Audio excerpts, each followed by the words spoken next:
now we're getting into the first question. Okay, so what do you believe? Right, right. We're almost there, but first, we need to talk about what a belief even is. Why do we hold them? Why are they so hard to let go? So, I define a belief the same way that Abraham Hicks does. A belief is just a thought that you keep having over and over and over again. A Course in Miracles says that there is no such thing as an idle thought, because what gives rise to an entire world can hardly be called idle. So for me, belief is a thought. So let's try some on. God is real. Hell is real. Jesus saves. Turn or burn. And homosexuality is a sin. Women are to be silent. This country was built on Christian values. All of these are nothing more than thoughts that we hold at the center of our attention. And when we hold them there for a long time, they become the foundation of our lived experience. And if we don't even know if any of them are true, why do we hold on to them? Beliefs, like thoughts, are not fixed, not forever. Thoughts can always be questioned. They can always be changed.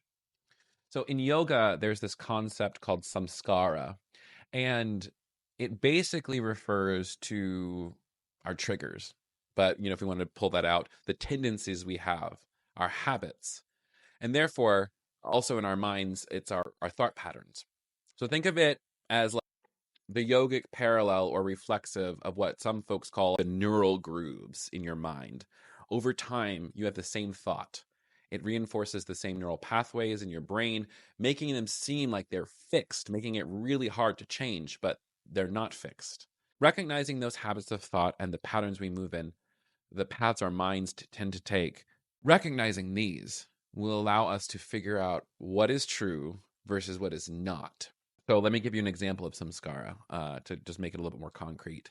Say you are walking in the woods in the evening, light is low, and on the path you see something that looks like it's slithering or creeping, and you notice it right down at your feet and looks like it came out of nowhere. So you instantly jump back and you shout because you're afraid, because you think it's maybe a snake.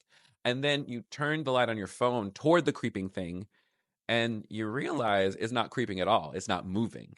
It's just a long, twisted stick laying on the side of the road. This is samskara. This is how it is. We react to something based on what we think it is, what we believe it to be, rather than what it actually is. I'm sure you can think of a few more in your everyday life right now, huh? So in this example, the body's samskara are meant to protect us, right? Jumping, if it was a snake, thank God we jumped back so we didn't get bit.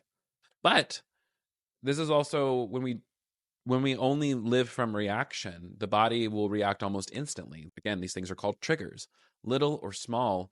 If you react in a way that's counter to what you actually want, that is your samskara driving your experience. To slow our minds and begin to see the thoughts which keep us in reactivity, we must employ meditative means. And then from that stance of stillness, you can begin to question all of those assumed capital T truths you hold so dear and ask yourself, is it helpful? It's a snake. Is it? Put a question mark on the end of that. It's a snake? Turn your light on. Realize it's a stick. The thought that it is a snake is not helpful. Therefore, probably not true. What does it do? Recognize what the thought it's a snake does to your whole body. Makes you jump back, makes you fill with fear, rather than turning on a light and seeing if there's actually any danger. We spiral. Not helpful in the slightest. And this is what happens with our thoughts about God. To assess what is helpful, you must examine what the thought does to you, what the belief is doing to you, what happens when you hold that at the center of your attention. You got to test everything, sweetie, and see if it's even helpful for you. See if it's true for you and not for me or what your parents say, but you. So let's try another thought on, shall we? God is love. For me, it feels real nice, feels like real easy. Makes me feel like maybe this whole religion thing is a lot easier than I thought. So yeah, that's helpful for me. Some folks hear the word God and they freak out. For me, God is just a placeholder for everything that we don't understand, for mystery. But for others, you hear that word and you're automatically triggered. And so in your body's understanding, you're right back in whatever hellhole of a church you crawled out of. The samskara labeled God, the trigger labeled God, makes you jump back as if you saw a twisted stick that you mistook for a snake. Maybe that's you. Let's try some more on. Hell is real. That's the thought. Hell is real. And that fills me with fear. Makes me think that the former thought, that God is love, has conditions on it. Let's try another one. Jesus saves. Makes me think that I need saving from something. And what is that thing? Hell? There's a whole lot of stuff that this brings up in me. It makes me feel distant from love.